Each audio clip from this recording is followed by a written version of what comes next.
In your 40s, the people who look rich are often the ones falling behind, and the ones that feel broke, well, they're quietly setting themselves up to win. I'm Paddy Kelly, a financial consultant, and in this video, I'm going to show you why building quiet wealth makes you feel broke, but why it's actually the exact thing that puts you ahead of everyone else. So here's the problem. Most people measure wealth by what they see. Cars, houses, vacations. These are signals everyone notices. They're easy to compare, easy to envy. But quiet wealth works differently. It's not about flashy displays or status symbols. In fact, most of the time, it's invisible. It's money saved. It's investments growing in the background. It's skills developing quietly. It's options being created behind closed doors. It doesn't show up in your social feed or your day-to-day lifestyle, but it's just as real and maybe more important. But there's a trade-off to this. Building quiet wealth makes you feel broke. The thing is, the money you're saving, the investments you're growing, the skills you're developing, they don't show outwardly. And because it's invisible, it feels like you're not making progress, even when you are. Think about it for a moment, because when you're cutting back, you're saving more, investing more,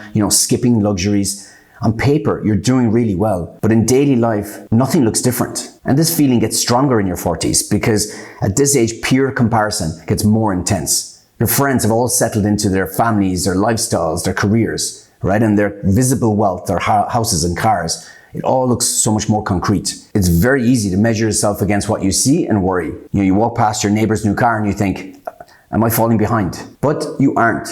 This is just a logical mismatch. You're comparing their visible wealth to your invisible wealth. And because your invisible wealth is not as obvious, you feel a shortage. You feel broke. But here's the important part. This feeling of being broke is temporary. It's short term. Every dollar you've saved, every investment you've made, every skill you've developed quietly compounds. The invisible wealth doesn't stay invisible forever. Later it shows up in freedom, option, choices, opportunities. In other words, the sacrifice you're making right now, living below your means, delaying gratification, will give you advantages most people don't experience. And that's what I want to talk about right now. The real payoff of quiet wealth. Why embracing this phase can change your life. First off, it speeds up retirement. Think about it. One of the most important decisions you'll make is when you stop working. And the truth is, someone who looks rich often has to work longer than someone who looks poor. Retirement isn't an age, it's a stage, and you get there faster if you've got more leverage, if you get more out of every dollar you make. And the reason why this works is because growing money comes down to 3 variables: principal, time, and return. Now, you can't increase time. You can't go back and start again, and you don't know when it's all going to end. And you can't chase higher returns. At this age, an increased risk of ruin puts your security in jeopardy and it steals your peace of mind. So what you're left with is the only lever you can pull on, and that's principal. How much you invest. Let's say you and someone else in your 40s both earn $70,000 a year. Now, they invest $65,000 a year to maintain their image, and then they invest the rest. You have a lower lifestyle, so you spend $55,000 and invest the rest. In 25 years, these two lives look very different. You retire with $1 million more than they do. But there's something even more interesting. You build the same amount of wealth in 15 years that they do in 25 years. You can retire 10 years earlier. The simple mechanics at work here are these. Building invisible wealth creates savings. Saving more means you invest more. Investing more accelerates compounding, and accelerated compounding speeds up retirement by a lot. The truth is that most people are unhappy at work. They want to change. Stats show that 7 out of 10 people in their 40s fit into this bucket. And if you do too, it's probably because you want to set up your own business. You want to do something you love. You want to have more impact. But the problem is that this dream will stay a dream for most people. Why? Because of risk, the cost of having to make this change. Often walking away is more expensive than people can accept. Think of it like this. If you're earning $70,000 a year, but you want to switch jobs, and the new starting position is $55,000, well, then your opportunity cost is 70 minus 55 is $15,000. Now that's a big gap. And it might take months or years to catch back up, if you ever do. You're leaving a lot of money on the table. But that's where focusing on quiet wealth becomes very powerful. People who signal their wealth early are trapped by their lifestyle. They can't afford to change. But if you live modestly and save aggressively, you build reserves. And those reserves reduce opportunity cost of change. Because now you can reinvest your savings into certifications, skills, some better entry position. So instead of starting this new position $55,000, you might leverage yourself to start at $65,000. Now your opportunity cost is 65 minus 70 is $5,000. That's a lot more manageable. And often if you invest in the right certifications and skills, then you can make that number even positive, right? You can earn more than you did in your last job. The fact is, putting your image first traps you in a life you don't want. And pursuing quiet wealth dramatically reduces the cost of reinvention. And what's interesting is though pivoting your career is a game changer, there's actually a much more fundamental reason why building quiet wealth in your 40s is powerful. And it has to do with the things you can't predict. This is the advantage most people envy. The thing is, most people fear the unexpected, losing their job, an economic crash, a big medical bill. And if you're living a material life, spending what you have, showing who you can, then an unexpected financial event will ruin you. The dangerous thing about these events is not that we don't know when they're going to show up, what form they're going to take, or how expensive they're going to be, is that they're inevitable. Not maybe, not if you're unlucky, inevitable. They'll either happen just to you, like a loved one getting sick, or they'll happen to you and everyone else, like an economic crash. But either way, they will happen. But if you've been building wealth quietly all this time, then not only can you survive them, you can thrive through them. And that's the biggest flex, knowing nothing can harm you, knowing that you're financially bulletproof. When you build invisible wealth, you create what's called a margin of safety. This is your financial moat. It's basically the protection between chaos and stability in your life.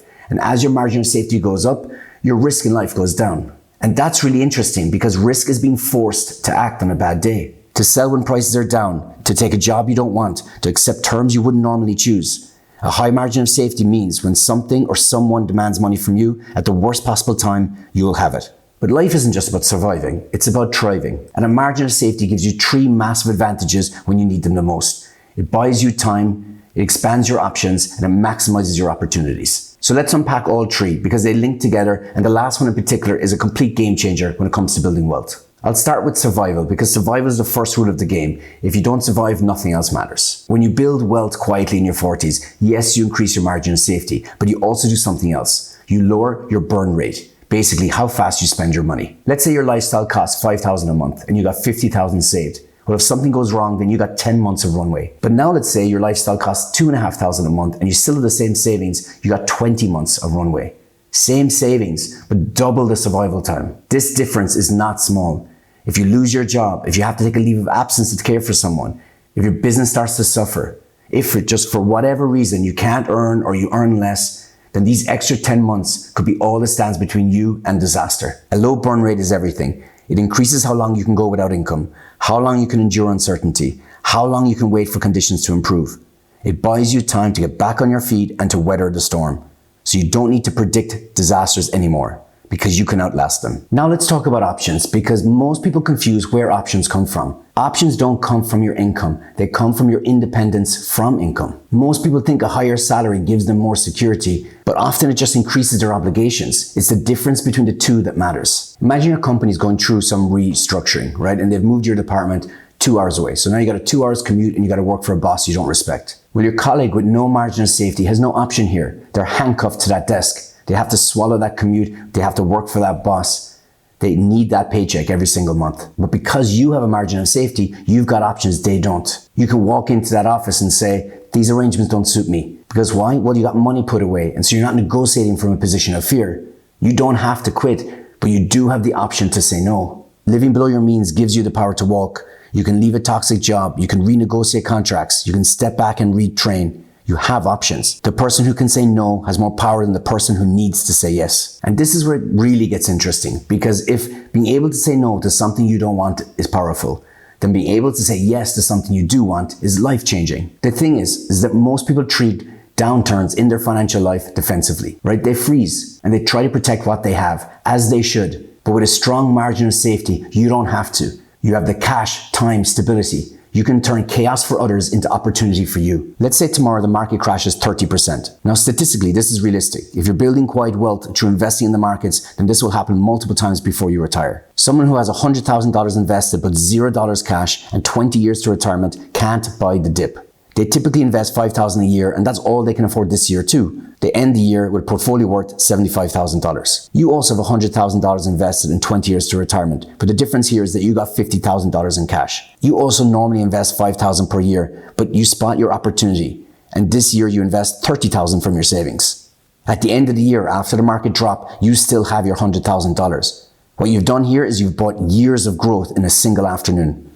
In 20 years after taking this opportunity, you will retire with 20% more than the other guy. And as you continue to build quiet wealth, opportunities like this will happen again and again and again. Very quickly, you could double the size of your retirement fund by just having cash available when opportunities present themselves. And this is a bit of a paradox because the person who's conservative during the good times is often the one who's most aggressive during the bad times because they can afford to be. Margin of safety doesn't just decrease risk, it creates asymmetry. When everyone else is forced to sell, you can buy. When everyone else is stuck, you can move. When everyone else is desperate, you can deliberate.